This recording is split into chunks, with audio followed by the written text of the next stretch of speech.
president of the American Constitution Society. Senator, great to have you on. So you have the perspective of sitting in the Senate, but now sort of a purview now from the outside looking in and getting a chance to look at this as objectively as possible now that you're not there in Congress. Today's so date, talk about what we June can expect to see 16th, tomorrow. 2022. Committee. The focus will be on the former president's pressure on his vice president, Mike Pence, who ultimately did his job by certifying the results of the 2020 election, facing enormous pressure, as we now know and hear more evidence of, and despite erroneous legal theories. What are you going to be focused on tomorrow, specifically from those who will be testifying? And that's going to include Judge Michael Luddick, who advised the former vice president, and Greg Jacob, who is Pence's top lawyer at the White House.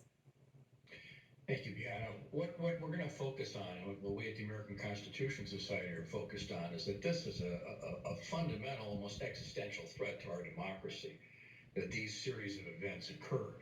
And the Select Committee has done a tremendous job of sort of carefully laying these things out.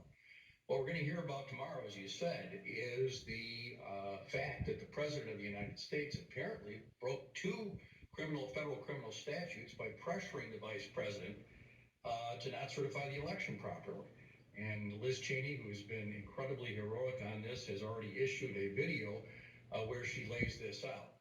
And these are just some of the offenses that the President clearly was involved in. From the very beginning, he tried to spread false and fraudulent information about the fact that he claiming that the election was stolen. He tried to corruptly pressure the vice president, and he tried to pressure state and local officials to change voting counts. So on so many counts, they're going to go through carefully to show that this president clearly threatened our democracy.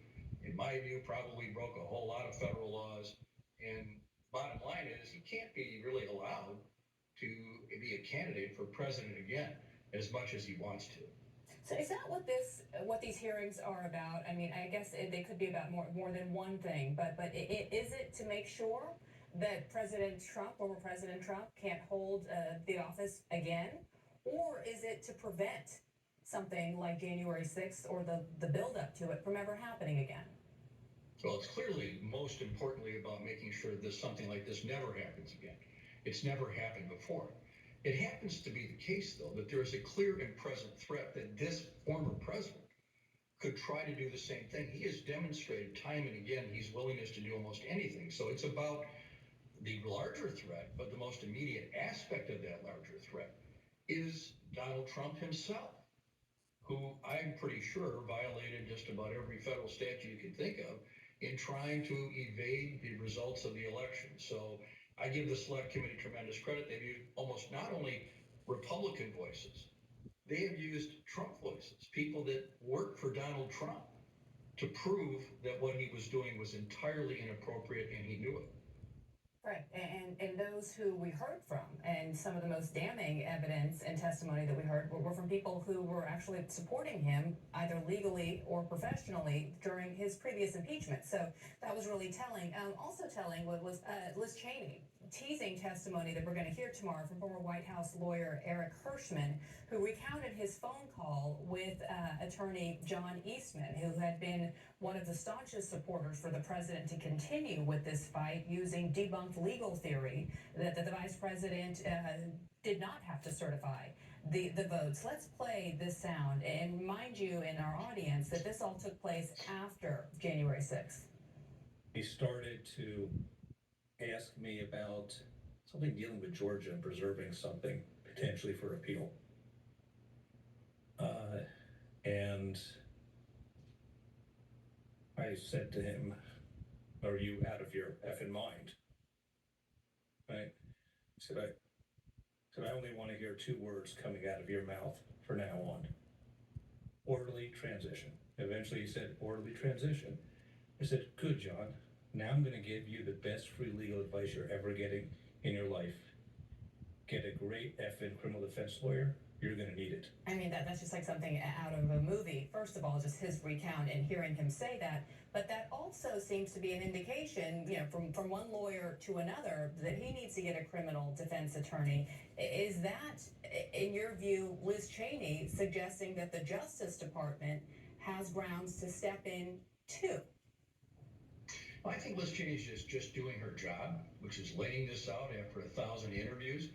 But it's clearly the case that the Justice Department has to look at this series of attempts to subvert our Constitution and the rule of law, and they have to look in terms of the possibility of indictments and to potentially seek convictions. But even if that doesn't happen, laying this out, showing that even Trump supporters like this lawyer you just described realized that he had really jumped the shark, that he had gone to the point where he was willing to say the craziest things even to people who used to support him, is a sign that what you have is a loose cannon in our democracy. And somehow we have to prevent this loose cannon from shooting again. It's interesting and perhaps reassuring to hear names and people that most Americans have never heard of really standing up to the former president and allowing the democratic process to go through as it is meant to. That having been said, what is your take on the fact that they didn't speak out earlier, that it required, being addressed and asked to come speak before a committee to get this on the record? Well, that's a difficult question, and each person has to answer for themselves. But, I'm old enough to remember all of this under Watergate. These were Nixon loyalists, John Dean and many other people who finally realized that it was appropriate for them to testify and to give the truth to protect our democracy. I mean, Liz Cheney is a great example. She wasn't just a Republican. She was a conservative Republican and a strong supporter of the president. But they all realized at some point that this had gone too far, that you couldn't justify it, you couldn't balance it. And they're doing what's right for our country. And we should be praising them at this time for that. But Senator, is that wishful thinking? I mean, we all know that the majority of Republicans then all aligned with Democrats after Watergate in those hearings, ultimately leading to the resignation of President Nixon. That wasn't the case in 2 impeachments prior, and it doesn't seem to be the case now for the majority of Republicans, Liz Cheney notwithstanding, and Adam Kinzinger. The majority of Republicans are either focusing away from these hearings or focusing on the economy. And I'm just curious, given your history and the fact that there was another economic malaise, the 2008 financial crisis that ultimately led you losing your job and the Tea Party wave growing in this country, are you worried that everything that we're talking about right now will sort of be swept under the rug, and the focus again will shift to what looks like we're entering another harsh economic challenge for the country? Well, I think you're right. It would be a mistake to think this is going to be the only thing on voters' minds in the fall. This year, it will be on their minds, but many other things, inflation, obviously gas prices, and all the other problems will be there.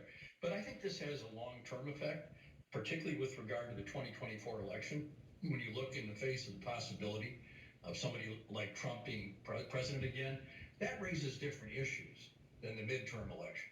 And I think that these select committee hearings are absolutely going to make sure that the American people never make the mistake of making this guy president again. So I spent the majority of this time focusing on the polarization in the country right now. Let's talk about some bipartisan legislation that appears to be shaping up in the framework of gun reform. We see Mitch McConnell endorse it again. This is a framework. It's not a done deal, but you do have 10